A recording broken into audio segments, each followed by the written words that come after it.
Hi అండి. Sweet కార్న్తో 2 రకాల evening snacks తయారు చేసుకునే విధానం. ముందుగానే స్వీట్ కార్న్ని ఒలిచేసి ఒక గిన్నెలోకి తీసుకున్నాను. ఈ గిన్నెలోకి తీసుకున్న తర్వాత 3 స్పూన్ల మైదా పిండి అలాగే 2 స్పూన్ల బియ్య పిండి వేసుకోవాలి.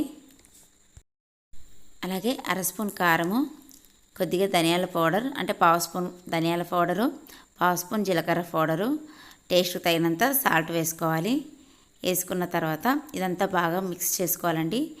బాగా కలుపుకోవాలి. ఈ విధంగా కలుపుకున్న తర్వాత కొద్దిగా వాటర్ వేసుకొని కలుపుకోవాలి. అంటే గట్టి పకోడీకి కలుపుకున్నట్టుగా కలుపుకోవాలి. ఎక్కువ వాటర్ వేసుకోకూడదు. ఇక్కడ చూపించిన విధంగా కలుపుకోవాలండి. ఇప్పుడు స్టవ్ వెలిగించుకొని ఒక కడాయి పెట్టుకోవాలి. ఈ కడాయిలోకి డీప్ ఫ్రైకి తగినంత ఆయిల్ తీసుకోవాలి. ఆయిల్ అనేది ఎక్కువ వేడవ్వకూడదండి, వేగానే మాడిపోయేంతగా. ఇక్కడ ఆయిల్ అనేది వేడెక్కింది.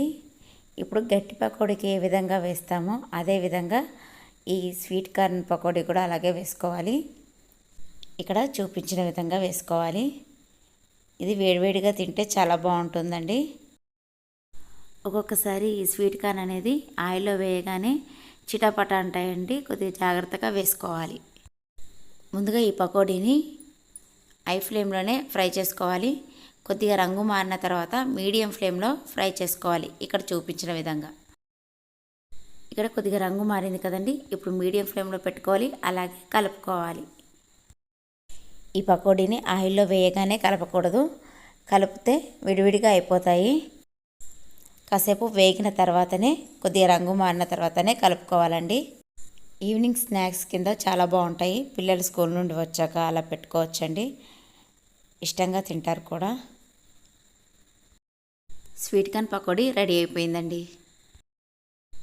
ఇప్పుడు స్వీట్ కార్న్ వెన్న వేసి ఆవిరికి ఉడికించుకోవడం అండి. ఇక్కడ చూపిస్తున్నాను. ముందుగానే ఒక గిన్నెలోకి 2 స్వీట్ కార్న్లను ఒలిచి తీసుకున్నానండి. అందులోకి కొద్దిగా ఉప్పు వేస్తున్నాను. అంటే ఒక పావు స్పూన్ వరకు ఉప్పు వేసుకోవాలి. అలాగే వెన్న వేస్తున్నానండి 1 స్పూన్ వరకు.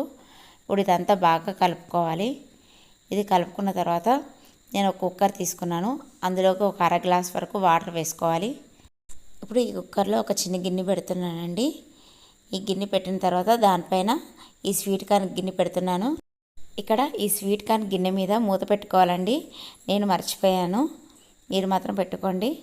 ఇప్పుడు కుక్కర్ మూత కూడా పెట్టుకొని ఒక 3 విజిల్స్ వచ్చే వరకు ఉడికించుకోవాలి. 3 విజిల్స్ వచ్చిన తర్వాత స్టవ్ ఆఫ్ చేసుకొని ఆవిరిపోయేంత వరకు ఆగాలండి.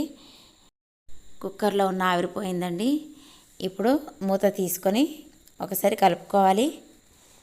ఇక్కడ మూత పెట్టుకోకపోవడం వల్ల కొద్దిగా వాటర్ అనేది వచ్చేస్తుందండి అడుగున. కాకపోతే ఎక్కువగా రాదు. అదే మూత పెట్టుకుంటే అస్సలు వాటర్ ఉండదండి. ఇక్కడ చూడండి ఉడికిపోయాయి. మనకు బయట అమ్మినట్టుగా చాలా టేస్ట్గా ఉంటుంది. వెన్న వేసాం కాబట్టి. స్వీట్ కార్న్ పకోడీ అలాగే ఉడికించుకున్న స్వీట్ కార్న్ అండి. చాలా రుచిగా ఉంటాయి. ఈ వీడియో మీకు నచ్చినట్లయితే లైక్ చేయండి, షేర్ చేయండి, సబ్స్క్రైబ్ చేసుకోండి.